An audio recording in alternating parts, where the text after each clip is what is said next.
We'll have country-specific resolutions that will be passed under the guidance of various panel members on the human rights violation of those countries. We are feel honored that Guruji, a spiritual leader, world leader of his stature, has agreed to support us and give credence to this work that is being done. I request him to guide us and bless us, then give blessings for this conference to be successful and give us guidance on how to proceed. I request everybody to please welcome Guruji, and we will request him to give his blessings to us. Om Namah Pranavarthaya Shuddha Jnanekamoortaye Nirmalaya Prashantaya Dakshinamurtaye. There is an ancient proverb that says, even the mother does not feed the child unless it cries. Cries for milk, then the mother feeds the child. Same is the case in this world when the human rights are being discussed everywhere. Unless a community raises its voice and says, our human rights are violated, nobody cares for it.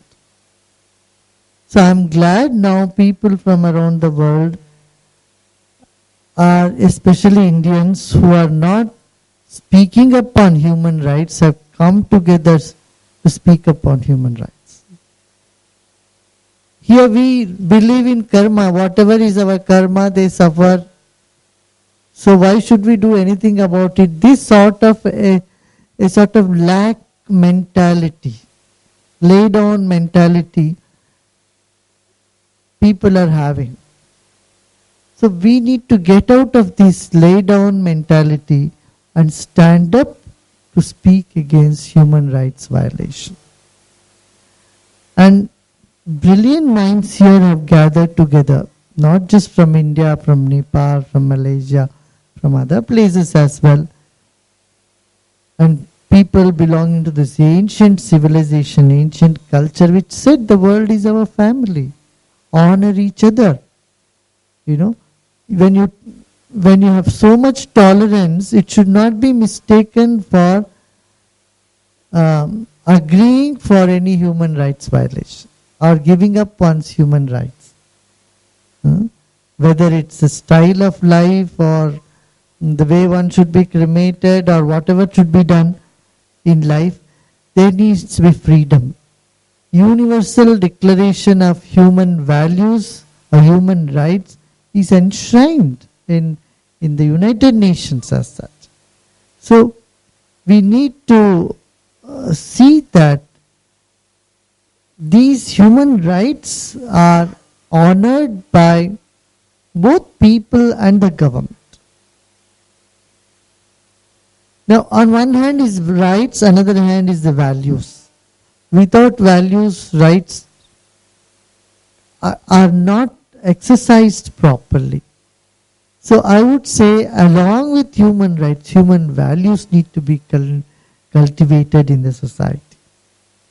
The enforcing authorities, if they have human values, nobody need to fight for rights.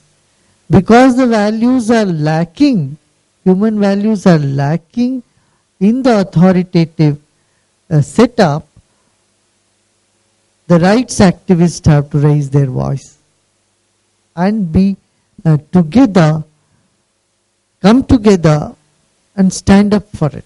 As I say in Hindi, you have to stand up against ajnana, ignorance, anyaya, injustice, abhava, lack in the society. This is our dharma. And ashaucha means impurity, impurity inside and pollution outside. Pollution inside and pollution outside, we need to get out of it. Why I am saying this, it's all interlinked. When people have pollution inside, they create pollution outside and they violate others' rights. You know, the violation of one's human rights by some people is because they are not with a pure heart and pure mind. So spirituality is so important to remove all these four impurities, imperfections from life and from society. What are they? Ajnana, Anyaya, Abhava and Ashuchitva. These four things. Ashucha. Yeah. Ashuchitva also is said. Shuchitva means purity. Ashocha. That has to be cleaned. Inside, outside, cleanliness have to be brought. So, human rights violation have to be identified. Those who do it, those who violate these human rights, they need to be educated and with compassion they need to be punished also. If they don't learn by education, they need to be educated to do law, international law, however it should be done. So now, one thing is we discuss in this conference, we can discuss about all the injustice done and we all feel, oh, so much injustice is done and we just go back home. That is no good. We should, along with discussing the injustice that has been done, you need to find the solution also. And act on the solution. And bring about this awareness.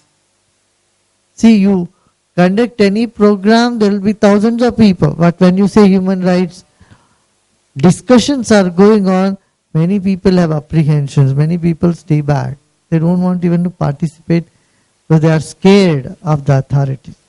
You see what happened yesterday, the newspaper today, it has come, what Baba Ramdev's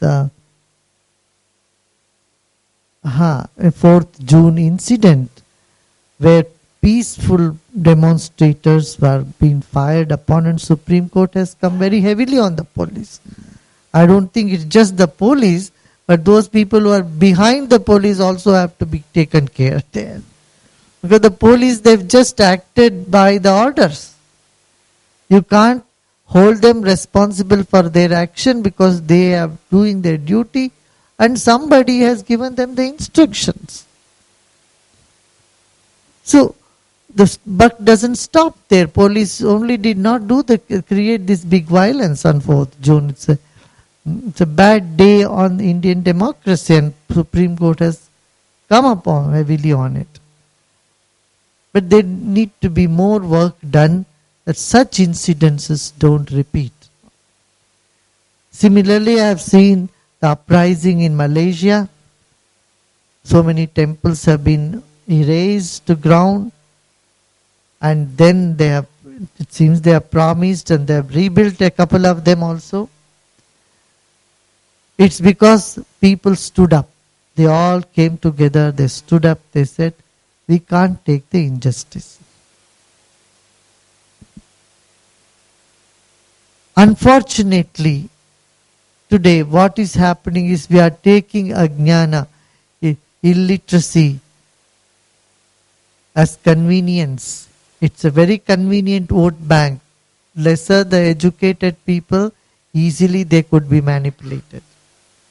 Very little attention has been paid for education. In 60 years of India's independence, we are yet to achieve 60% literacy throughout the country. Even 1% every year we could have achieved 60%. Even that is not achieved now. We need to achieve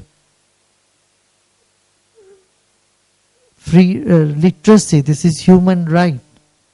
Right to education. And then injustice.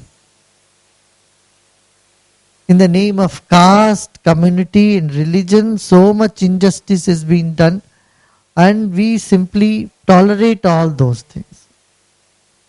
And the caste equations are kept intact because it's politically convenient for people. Caste issue comes up only